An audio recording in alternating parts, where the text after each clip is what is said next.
이렇게 인사할까요? 우리 구주께서 오셨습니다. 우리 구주께서 오셨습니다. 네, 이미 2000년 전에 오셨지만 우리에게 여전히 지금 막 오신 것처럼 생생하게 그 은혜를 주고 계시는 줄 믿습니다. 아멘.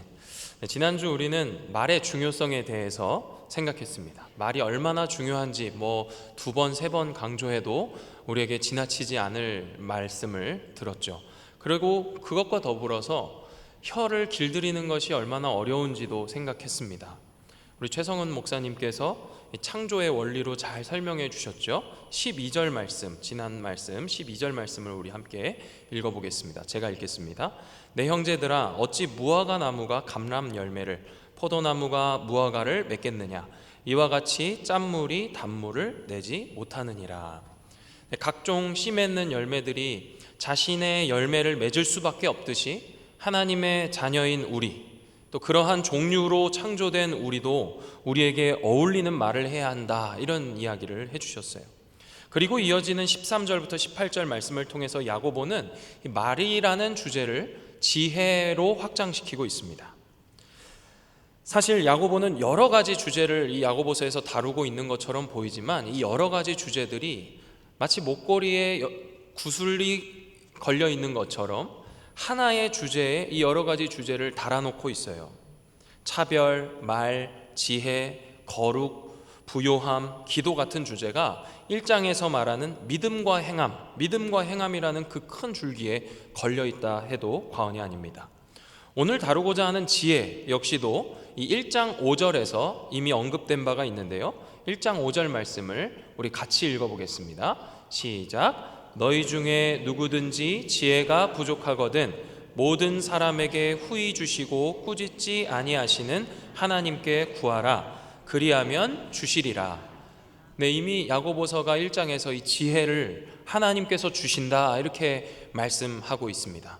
그렇기 때문에 오늘 우리가 지혜에 대해서 생각할 때에 이 지혜가 내가 짜내는 것이 아니라 주님께서 주시는 것이구나 라는 생각을 하고 말씀을 들으셨으면 좋겠습니다.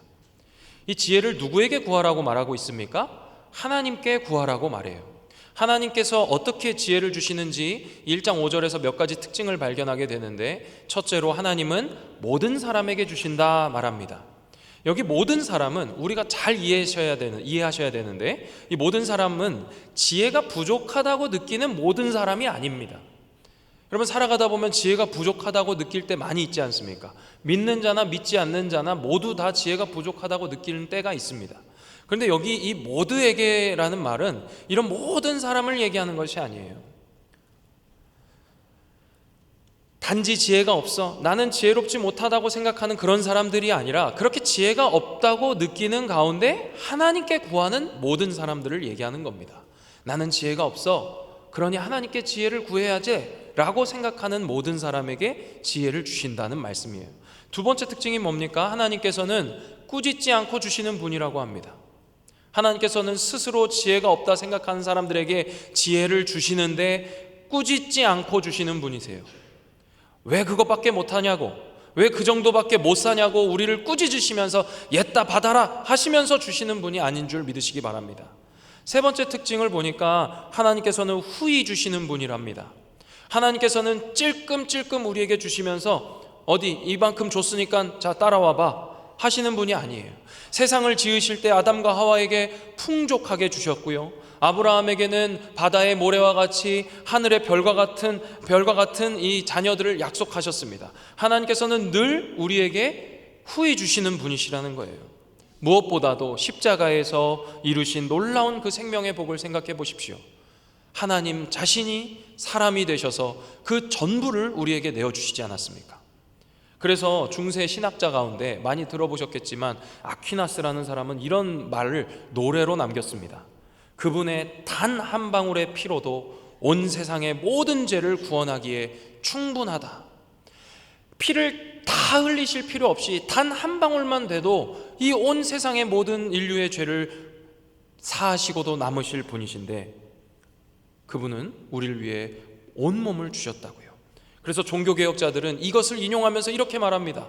그리스도의 보혈 한 방울로도 온 세상을 구원하기에 충분하지만 그분은 자신의 사랑이 얼마나 큰지를 보여주시기 위해 모든 피를 흘리셨다. 우리 하나님께서는 주님, 제가 지혜가 부족합니다. 저는 지혜가 없습니다. 저에게 지혜를 주십시오 라고 구하고 간구하는 모든 사람들에게 지혜를 주시는 분입니다. 넘치게 해주시고 부족하지 않게 해주시고 꾸짖지 않고 주시는 분이신 줄 믿습니다. 그리고 3장에서 야고보는 이 지혜의 이야기를 이어서 하고 있어요. 우리 13절 말씀 함께 읽어보겠습니다. 13절 시작. 너희 중에 지혜와 총명이 있는 자가 누구냐? 그는 선행으로 말미암아 지혜의 온유함으로 그 행함을 보일지니라.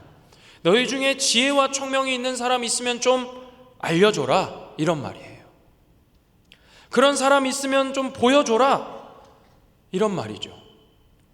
여기 이 보일지라 라는 말은요, 야고보서 2장 18절에서도 사용되었었는데 야고보서 2장 18절 말씀을 제가 읽어보겠습니다. 어떤 사람은 말하기를 너는 믿음이 있고 나는 행함이 있으니 행함이 없는 네 믿음을 내게 보이라. 나는 행함으로 내 믿음을 내게 보이리라. 여기 이 행함 없는 네 믿음을 내게 보여라, 나는 행함으로 내게 내 믿음을 보이겠다 할 때와 같은 말이에요. 보이다, 알려줘라. 그러니까 지금 야고보는 믿음과 행함의 관계를 앞서 3장 1절부터 12절에서 믿음과 말로 이야기했다면 이제는 믿음과 지혜로 이야기하고 있는 거예요. 앞서 뭐라고 말씀드렸습니까? 야고보서는 믿음과 행함이라는 큰 주제에 차별, 부요함, 기도, 거룩함 이런 것들을 다 달아놨다고 했지 않습니까? 앞선 부분은 믿음과 말로 행함을 얘기했다면 이제는 믿음과 지혜로 행함을 우리에게 가르쳐주고 있는 거죠. 사랑하는 성도 여러분, 신자, 믿는 자에게는 지혜가 필요합니다. 믿는 자는 지혜로워야 합니다. 13절은 신자가 보여야 하는 이 지혜가 어떤 지혜다 이렇게 얘기하고 있냐면 좋은 생활과 지혜롭고 친절한 행위로 설명하고 있어요. 신자에게 있어서 지혜가 무엇이냐? 좋은 생활을 하고 또 친절한 사람, 친절하게 행동하는 것이라고 말하는 거예요. 믿는 사람일수록 좋은 생활을 해야 합니다. 여기서 좋다는 거는요, 비싼 음식 먹고 좋은 식당 가고 명품 옷 걸쳐 입고 좋은 차 타는 그런 좋은 생활을 말하는 게 아닙니다. 야고보는 앞서 1장과 2장에서 교회 안에는 두 부류의 사람이 있다 얘기했어요. 부유한 사람, 가난한 사람이 있대요. 그들을 차별하지 말라고 했습니다. 그러니까 이 좋음을 이런 어떤 눈에 보이는 부유함과 가난함으로 이야기하면 지금 우린 야고보서를 잘못 읽고 있는 거죠. 그럼 어떤 삶을 얘기하는 겁니까? 야고보서 2장 7절에 이렇게 얘기해요. 그들은 너희에게 대하여 일컫는 바 그 아름다운 이름을 비방하지 아니하느냐. 여기서 성도의 이름을 수식하는 이 아름다운 이름, 이 아름다움이 바로 좋음입니다. 성도가 받은 아름다운 이름이 무엇입니까? 성도가 아름다운 이유가 무엇입니까? 저처럼 잘생겨서 아름답습니까? 비록 제가 정 목사님보다 인기가 없지만 제가 그렇게 빠지진 않는데 라고 저는 생각하면서 살아갑니다. 이런 아름다움이 아니죠. 무엇이 성도의 아름다움입니까? 바로 예수 그리스도의 남은 고난을 삶에 채워가는 자들, 십자가 구속의 은혜를 입은 자들, 대속의 은혜 아래서 살아가는 자들이기 때문에 아름다운 것 아니겠습니까? 성도는 결코 차별하지 않는 사람입니다. 가난하거나 부하거나 그것과는 상관없이 하나님의 은혜의 빛 아래서 살아가는 사람들이 바로 성도, 그 아름다운 이름을 가진 자들이라는 것이죠. 이 아름다운 생활을 하는 것이 지혜라고 말해요. 또 뭐라고 합니까? 온유함이에요. 친절함입니다. 친절함이 어디서 나오나요? 상대방을 존중하는 마음에서 나와요. 존중하는 마음은 무엇입니까? 그 사람이 나보다 낫다고 여기는 삶의 태도입니다. 다른 사람이 나보다 낫다는 생각은 겸손함이에요. 이 겸손함은 나는 지혜가 없습니다. 나는 죄인입니다. 나는 예수의 은혜 없이 살 수 없는 사람입니다 라고 고백하는 사람만이 가질 수 있는 삶의 태도입니다. 따라서 지금 야고보가 주문하고 있는 이 지혜의 증거는 무엇입니까? 지혜가 있다고 한다면 마땅히 어떠해야 한다고 말하는 걸까요? 나는 죄인입니다. 그리스도밖에는 자랑할 것이 없습니다. 그리스도를 따라 살아가는 것이 내 삶의 방식입니다 라고 인정해야 한다는 것입니다. 그런데 14절부터 16절을 우리 한번 읽어보겠습니다. 14절부터 16절을 저와 한번 교독해 볼까요? 제가 먼저 읽겠습니다. 그러나 너희 마음속에 독한 시기와 다툼이 있으면 자랑하지 말라. 진리를 거슬러 거짓말하지 말라. 이러한 지혜는 위로부터 내려온 것이 아니요 땅 위의 것이요 정욕의 것이요 귀신의 것이니. 같이 읽습니다. 시기와 다툼이 있는 곳에는 혼란과 모든 악한 일이 있습니다. 성경책을 펼치시고 동그라미를 한번 쳐보세요. 독한 시기, 다툼, 자랑, 거짓말. 이것이 무엇의 특징이라고 이야기하는 겁니까? 위로부터 내려오지 않은 지혜를 얘기해요. 시기가 뭐예요? 시기는요, 사실 중립적인 의미를 가지고 있습니다. 열정, 열심, 이런 의미를 가지고 있어요. 그래서 구약에 보니까 이사야 9장 7절에 하나님께서 다윗의 왕국, 하나님 나라를 반드시 이루시겠다고 약속하시는데, 이때 만군의 여호와의 열심히 이것을 이룰 것이라고 말씀하세요. 우리 말씀 한번 보시겠습니까? 제가 읽겠습니다. 그 정사와 평강의 더함이 무궁하며 또 다윗의 왕좌와 그의 나라에 군림하여 그 나라를 굳게 세우고 지금 이후로 영원히 정의와 공의로 그것을 보존하실 것이라. 만군의 여호와의 열심히 이를 이루시리라. 하나님의 열심을 얘기할 때도 이 시기심이 쓰였어요. 하나님께서는 하나님 나라의 성취를 하나님의 열심, 하나님의 시기심으로 반드시 이루실 거라고 말씀하시는 거죠. 이때 이 열심이 시기심이라고요. 하나님께서는 무엇을 시기하시는 걸까요? 하나님 나라의 무너짐을 시기하시는 거예요. 하나님 나라를 무너뜨리는 어떤 세력에 대해서 경쟁의식을 가지시는 겁니다. 그래서 내가 반드시 이룰 거다, 내가 나의 나라를, 나의 백성을 반드시 일으킬 것이다 하는 그 의지와 열정을 담고 있는 말이 하나님의 열심입니다. 세상에도 열정과 열심이 있습니다. 세상도 열정과 열심을 이야기합니다. 최선을 다하라고 말하고 경쟁력을 갖춰야 한다고 말합니다. 이 자리에 계신 사랑하는 성도 여러분, 그런 생각 하지 않으십니까? 내가 저 집사님보다 저 권사님보다 좀 나아야 되는데, 내가 좀 더 이렇게 이목을 더 집중받아야 하는데, 그렇게 열심을 내는 누군가를 보면 어떤 생각이 드세요? 참 젊은 사람이 열심이야, 아주 크게 쓰이겠어, 이런 생각 하시지 않습니까? 내 자녀들을 한번 생각해 보십시오. 내 자식이 공부할 때 뒤처지지 않으려고 열심히 하고 있으면 가슴이 뿌듯해지지 않습니까? 막 누군가를 이겨보겠다고 악을 쓰고 발악을 하는 모습 보면 참 독하다, 너는 뭘 해도 되겠다, 이렇게 긍정적으로 우리가 이 열정과 열심과 시기를 얘기하지 않습니까? 그런데 하늘에서 위로부터 오지 않은 지혜는 어떤 시기가 있냐? 독한 시기가 있대요. 독한 시기. 이 독하다는 말은 가혹하다는 말입니다. 앞서서 3장 11절에서 이 말이 똑같이 쓰였는데 어디서 쓰였냐면, 샘이 한 구멍으로 단물과 쓴물을 내겠느냐 할 때 쓰인 말이에요. 우리가 하나님의 사람으로서, 하나님의 자녀로서, 그 아름다운 이름을 가진 성도로서 어떻게 쓴 시기심을 낼 수 있겠습니까? 하나님 나라를 위한 열심이 아니라 나를 위한 열심, 나의 입지를 위한 열정, 내가 잘 되면 잘 된다는 그 복을 받고자 하는, 그것을 추구하는 열심을 어떻게 우리가 낼 수 있겠냐, 이 말입니다. 독한 시기심이라는 건 그런 겁니다. 성도에게는 맞지 않는, 어울리지 않는 열심이라는 거예요. 이런 시기심은 자연스럽게 어떤 생각을 내겠습니까? 자랑하게 만듭니다. 자랑은 나의 의를 드러내는 거고 내가 높아지는 거 아니겠어요? 그러다 보면 나를 높이기 위해서 어떻게 할까요? 과장합니다. 잘 보이고 싶고 꿀리지 않고 싶으니까 과장해서 지어내고 싶어져요. 그게 뭐예요? 거짓말이죠. 그렇게 서로 경쟁하면서 높아지려고 하면 다툼을 내게 되어 있어요.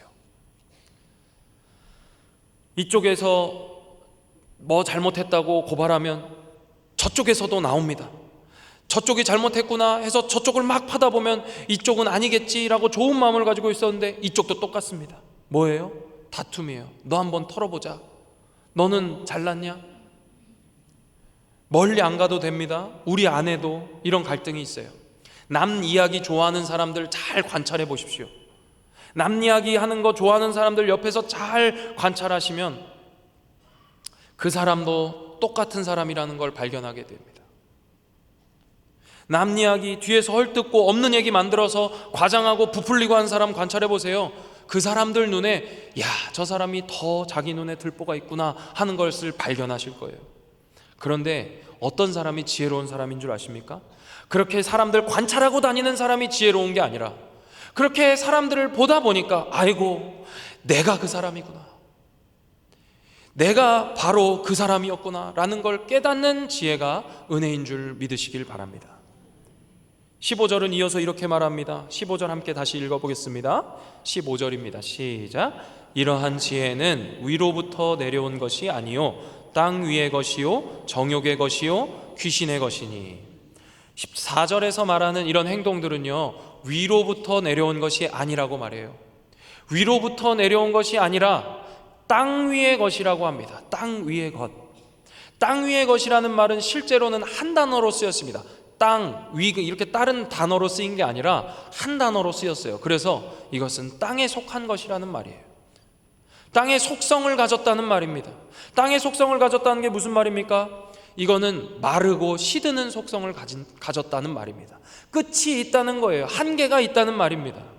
영원하지 않다는 것이죠. 이런 제한이 많고 한계가 많다는 것은 자연스럽게 갈등을 유발합니다. 여러분, 한계가 있고 제한적이라는 것이 왜 갈등을 유발할까요? 돈을 생각해 보세요. 시간을 생각해 보십시오. 우리 생명도 그렇죠. 사람들은 죽고 싶지 않아서 얼마나 많은 돈을 자신의 생명을 위해 씁니까? 죽는 것만큼이나 싫은 게 또 있는데 소외당하는 거예요. 왕따 당하지 않고 싶은 겁니다. 내가 여러 사람들과 잘 어울리는 사람이 되고 싶은 겁니다. 인기를 얻고 싶고 관심을 받고 싶어서 자신을 치장하고 과시하는데 돈을 쓰고 시간을 들이고 에너지를 투입합니다. 그러다 보면 돈이 없어요. 그게 땅의 속성이에요. 위에서 내려오는 것은요, 필연적으로 내려오는 속성을 가졌습니다. 위에 있으니까 내려와야 됩니다. 근데 땅에 속한 건 어떻습니까? 오르려고만 합니다. 위로부터 오는 건 반드시 내려오는데 땅의 것은 날마다 올라가려고 합니다. 그리고 또 어떻다고 이야기합니까?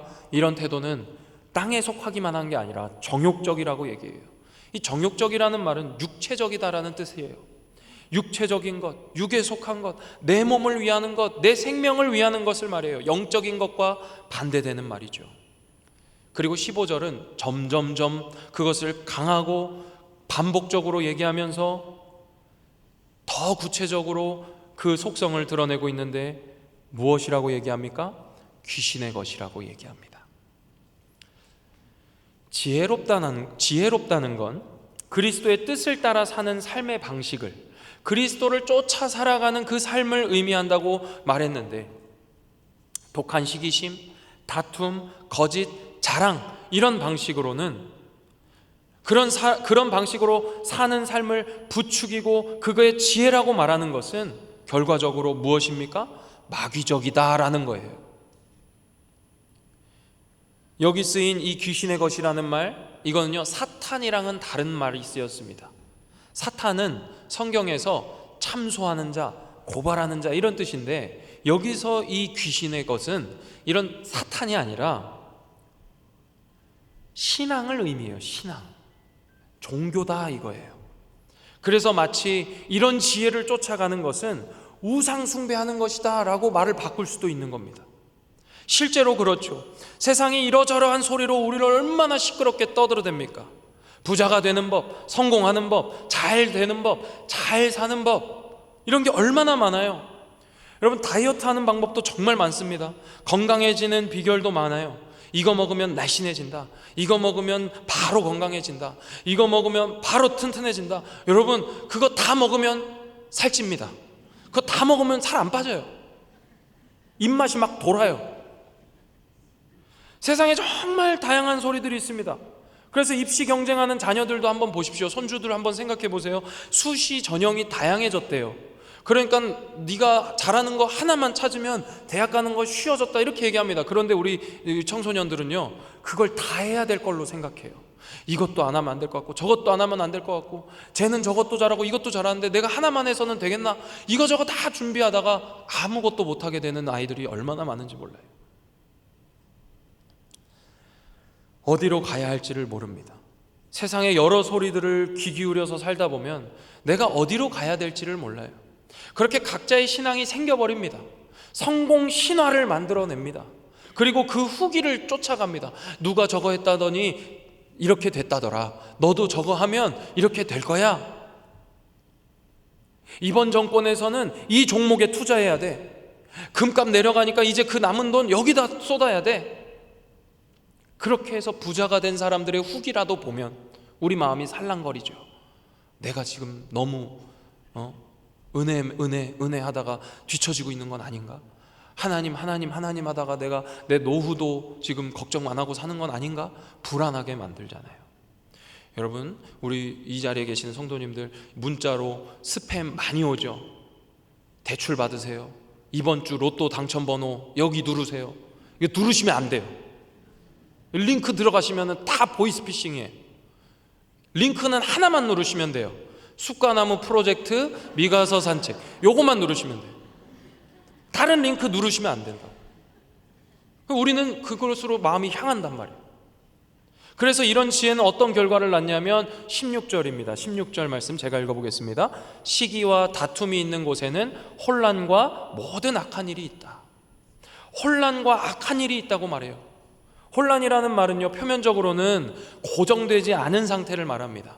이렇게 막 여기저기 돌아다니는 거죠. 근데 내면적으로는 약속이 없다는 말이에요.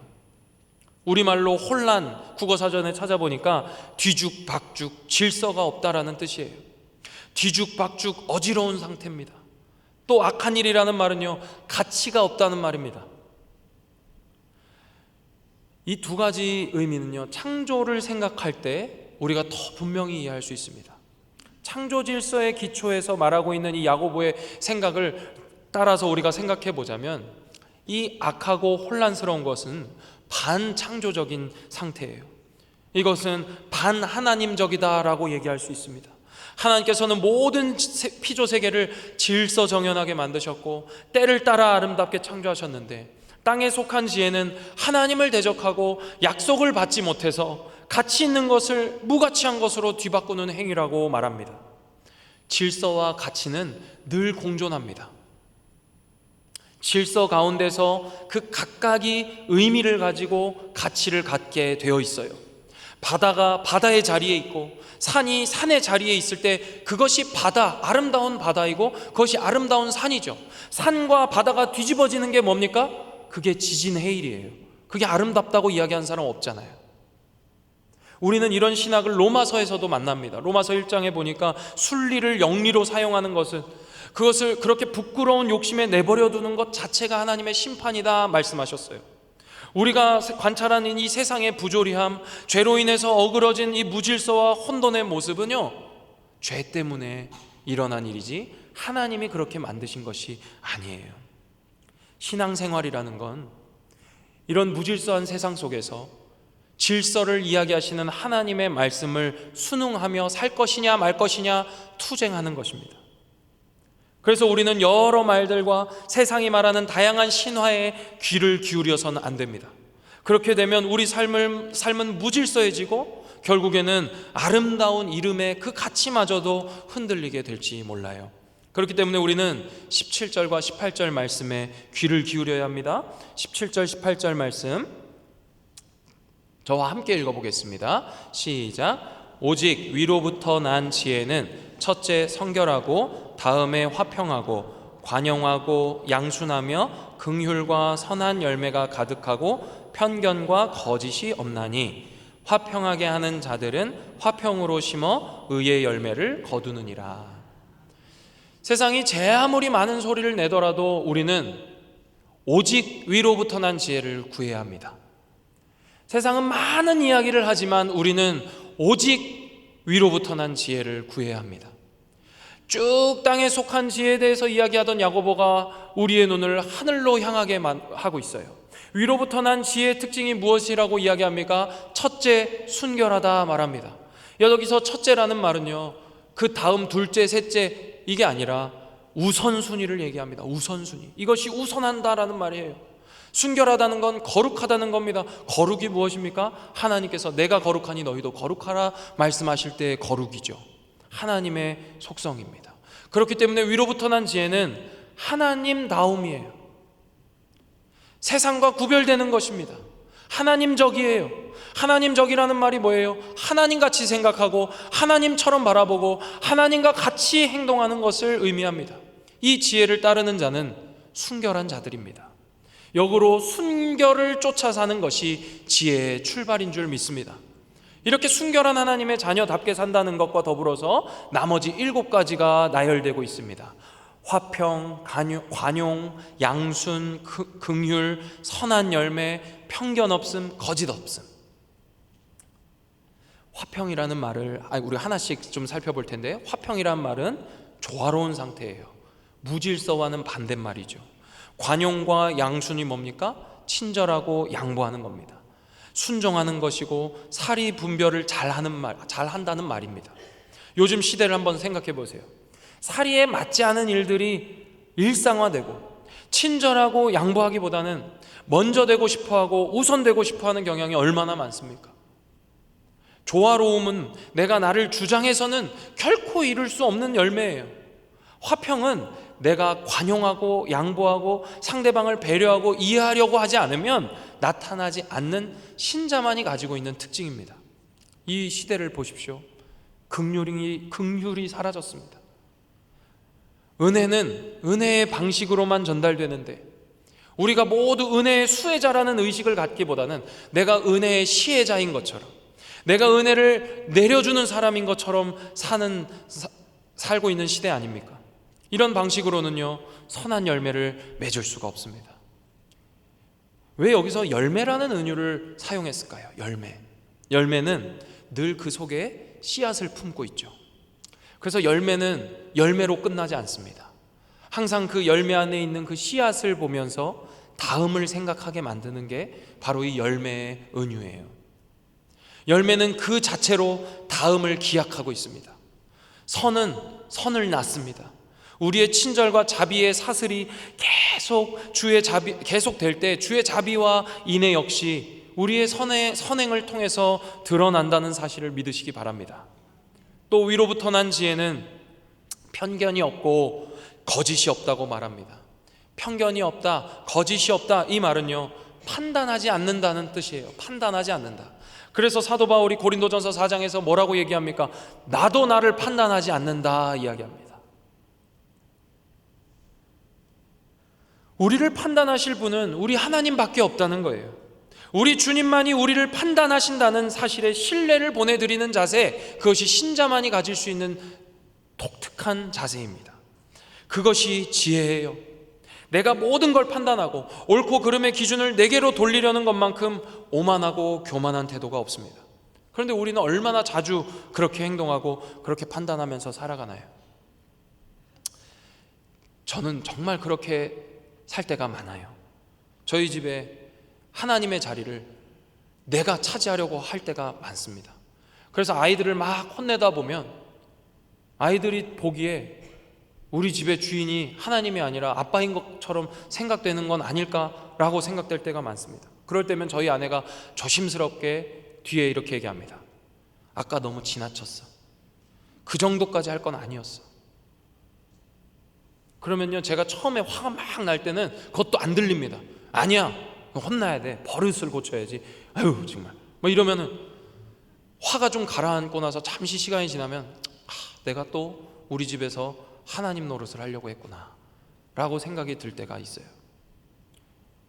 여러분, 판단하는 자리에서 내려와서 우리가 하나님 앞에서 판단받기를 구하는 자 되기를 바랍니다. 이어서 위로부터 온 지혜는 거짓이 없답니다. 진정성이 있다는 거예요.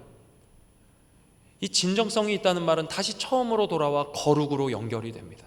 그러니 지금 이 야고보는 이 위로부터 온 지혜의 특징을 이야기하면서 앞서 우선 선결을 얘기하고 마지막에 진정성을 이야기하면서 이 모든 지혜의 속성을 한 단어에 집중시키는데, 그것이 바로 오직 위로부터 난 지혜입니다. 진실이 위협받을 때에도 우리 성도 여러분들 뒷걸음질 치지 않으시길 바랍니다. 내 마음이 통하지 않는 것 같다라고 느껴질 때에도 나의 입술로 범죄하지 않는 우리 모든 성도님들 되시길 바랍니다. 말씀을 정리하겠습니다. 우리가 말씀을 정리하면서 18절 말씀을 한번 같이 읽어보기 원하는데요, 다 함께 읽어보겠습니다. 시작. 화평하게 하는 자들은 화평으로 심어 의의 열매를 거두느니라. 세상의 많은 소리들을 뒤로하고 오직 위로부터 오는 지혜를 추구하는 사람, 그 아름다운 이름이 비방받지 않기를 바라는 사람, 그 사람들은 화평을 만들어낼 수 있습니다. 왜 그렇습니까? 우리 주님이 평강의 왕이시기 때문입니다. 그리고 이렇게 화평을 심는 사람들은 의의 열매를 거둘 것입니다. 화평하게 하는 자가 얻는 복을 반드시 받으실 거예요. 사랑하는 성도 여러분, 내일이면 예수께서 이 땅에 오신 성탄을 기념하는 크리스마스입니다. 우리가 성탄을 생각할 때 그의 오시는 그 모든 길 가운데 내가 어떻게 더 예수를 잘 섬길 수 있을까? 어떻게 하면 내가 주를 더 잘 예배할 수 있을까? 그런 거룩한 마음, 경건한 마음을 가지고 이 날을 기다리셨을 줄 믿습니다. 그런데 그것보다 더 중요하고 그것의 기초가 되는 마음은 이 가짜 지혜가 판을 치고 있는 세상에서 그 가짜 지혜에 돈과 시간과 마음과 몸을 다 써버리는 거 있는지도 모르는 그런 삶에서 돌이켜서 위로부터 온 지혜, 참된 지혜의 정수이신 예수 그리스도를 바라보는 삶이야말로 진짜 우리가 갖춰야 하고 준비해야 할 마음인 줄 믿습니다. 그래서 세상으로 하여금 십자가의 도가 멸망하는 자들에게는 미련한 것이고 구원을 받는 우리에게는 하나님의 능력이 된다는 사실을 보여줄 수 있는 그런 저와 여러분 될 수 있기를 진심으로 소망합니다. 함께 기도하겠습니다. 사랑해 주님, 고맙고 감사합니다. 우리를 사랑하사 독생자 예수 그리스도를 이 땅에 보내시기까지 사랑하여 주시니 감사합니다. 단 한 방울의 피로도 우리를 구원하시기에 충분한데 그 온몸을 들이심으로 그 사랑을 우리에게 증거하시니 감사합니다. 우리가 주의 오심을 기다릴 때에 어떻게 주를 더 예배할까, 어떻게 더 거룩할까를 생각하기에 앞서 주님의 지혜를 쫓아가고 예수 그리스도를 닮은 삶을 살아가기를 추구하는 자들 되게 하여 주옵소서. 그것이 우리의 예배의 기초이고 우리의 예배의 이유임을 확인할 수 있는, 그리고 그렇게 신뢰할 수 있는 아름다운 이름을 가진 성도로 살게 하여 주시옵소서. 감사드리오며 살아계신 예수 그리스도의 이름으로 기도합니다. 아멘.